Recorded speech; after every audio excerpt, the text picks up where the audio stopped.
Méditation de la communauté des disciples du Christ vivant en ce vendredi de la 4e semaine du temps pascal, année liturgique C. Évangile de Jésus-Christ selon Saint Jean, au chapitre 14, les versets 1 à 6. En ce temps-là, Jésus disait à ses disciples: que votre cœur ne soit pas bouleversé. Vous croyez en Dieu, croyez aussi en moi. Dans la maison de mon Père, il y a de nombreuses demeures. Sinon, vous aurais-je dit, je pars vous préparer une place. Quand je serai parti vous préparer une place, je reviendrai et je vous amènerai auprès de moi, afin que là où je suis, vous soyez vous aussi. Pour aller où je vais, vous savez le chemin. Thomas lui dit: Seigneur, nous ne savons pas où tu vas. Comment pourrions-nous savoir le chemin? Jésus lui répond: Moi, je suis le chemin, la vérité et la vie. Personne ne va vers le Père sans passer par moi. Acclamons la parole de Dieu. Méditation. Frères et sœurs bien-aimés, rendons grâce au Seigneur notre Dieu pour sa présence constante et agissante à nos côtés. Il ne nous abandonne jamais. Dans les bouleversements de nos vies, dans nos doutes, dans nos peines, il nous rejoint. Il ne nous évite pas la croix, mais il marche avec nous. Et il nous rappelle que le but du chemin, c'est la maison du Père, où une place nous est préparée. C'est dans ce sillage que je voudrais que nous puissions méditer sur 3 temps forts de l'évangile de ce jour. La première grande affirmation qui retient mon attention est la suivante: que votre cœur ne soit pas bouleversé. Vous croyez en Dieu, croyez aussi en moi.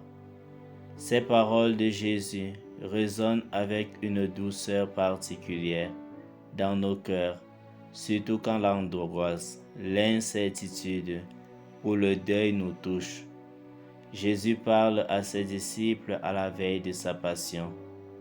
Lui sait ce qu'il attend: l'arrestation, la souffrance, la croix. Mais au lieu de chercher du réconfort, il en donne. Il rassure ses amis. Il nous rassure aussi aujourd'hui. Il ne promet pas l'absence de tempête, mais il nous dit de ne pas nous laisser submerger. Que votre cœur ne soit pas bouleversé. C'est un appel à la confiance, une confiance enracinée, non pas dans nos forces, mais en Dieu et en Jésus lui-même. La deuxième déclaration importante de l'évangile de ce jour est la suivante: je pars vous préparer une place. La promesse de Jésus est claire. Il y a une place pour chacun dans la maison du Père, pas seulement pour quelques élus, mais pour chacun. Cela nous rappelle que nous sommes voulus, attendus, aimés.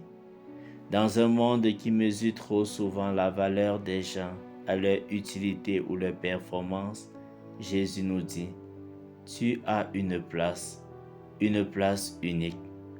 C'est une parole de consolation, mais aussi une parole d'espérance. Le ciel n'est pas une idée vague, ni un rêve lointain. Il est une promesse réelle, un avenir préparé avec amour. La troisième chose sur laquelle je voudrais qu'on puisse méditer est l'affirmation du Christ: je suis le chemin, la vérité et la vie. C'est une invitation à une relation vivante avec le Christ.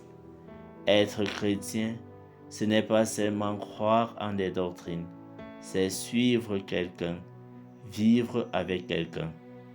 Thomas pose la question que nous nous posons souvent: Seigneur, comment savoir? Jésus ne répond pas avec un mode d'emploi ou une carte.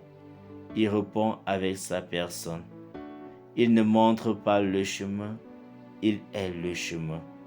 En le suivant, nous ne nous égarerons pas. Il est la vérité. En l'écoutant, nous ne sommes pas trompés. Il est la vie. En l'aimant, nous recevons la vie véritable. Prions.